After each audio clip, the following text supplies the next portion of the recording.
রাজনীতির মাঠে এক ধরনের নতুন বাস্তবতা দৃশ্যমান, যেখানে অতীতের পরিচয় ও বিভাজনের রেখাগুলো কিছুটা শিথিল হয়ে আসছে।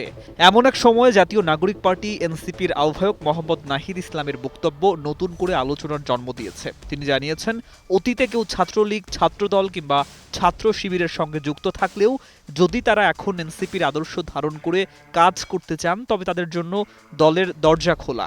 উল্লেখ্য, বর্তমান প্রেক্ষাপটে ছাত্রলীগ একটি নিষিদ্ধ সংগঠন এবং আওয়ামী লীগের কার্যক্রমও নিষিদ্ধ। এই বাস্তবতার মধ্যে এসেছে এই বক্তব্য। রাজধানীর বাংলা মোটরে এনসিপির অস্থায়ী কার্যালয়ে আয়োজিত সংবাদ সম্মেলনে নাহিদ ইসলাম স্পষ্ট করে বলেন, অতীত নয়, বর্তমান অবস্থানই হবে বিবেচ্য।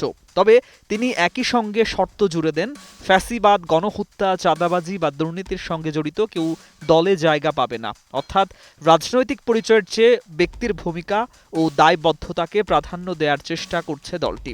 এতে বোঝা যায়, একদিকে নৈতিক অবস্থান বজায় রাখা, অন্যদিকে সংগঠন বিস্তারের কৌশল, দুই দিকেই ভারসাম্য রাখার প্রয়াস রয়েছে।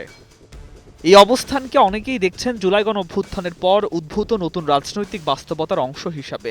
আন্দোলনের মাধ্যমে উঠে আসা তরুণ নেতৃত্ব এখন বুঝতে পারছে, শুধু আদর্শিক অবস্থান নয়, বরং বিস্তৃত সামাজিক গ্রহণযোগ্যতা অর্জন করা জরুরি। তাই ভিন্ন প্ল্যাটফর্মে থাকা কিছু পরিবর্তনের আকাঙ্ক্ষায় একমত এমন মানুষদের একত্রিত করার চেষ্টা দেখা যাচ্ছে। আমরা একসঙ্গেই ছিলাম, হয়তো প্ল্যাটফর্ম ভিন্ন ছিল। নাহিদের এই বক্তব্য সেই দৃষ্টিভঙ্গিকেই তুলে ধরে। তবে সমালোচনাও কম নয়, বিশেষ করে যখন একটি সংগঠন নিষিদ্ধ এবং তার সঙ্গে যুক্ত থাকার ইতিহাস রয়েছে, তখন সেই অতীতকে উপেক্ষা করে নতুন করে রাজনৈতিক আশ্রয় দেওয়ার প্রশ্নে বিতর্ক তৈরি হয় স্বাভাবিক। কেউ কেউ মনে করছেন এতে আদর্শিক অবস্থান দুর্বল হওয়ার ঝুঁকি থাকে, আবার অন্যরা বলছেন ব্যক্তিকে তার বর্তমান অবস্থান দিয়ে মূল্যায়ন করাই গণতান্ত্রিক রাজনীতির অংশ।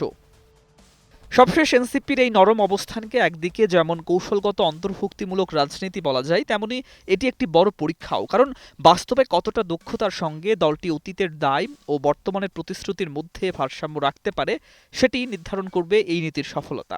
নতুন রাজনৈতিক বাস্তবতায় এটি হয়তো একটি প্রয়োজনীয় পদক্ষেপ, কিন্তু এর ফলাফল নির্ভর করবে প্রয়োগের উপরই। নিউজ ডেস্ক, ২১শে টেলিভিশন।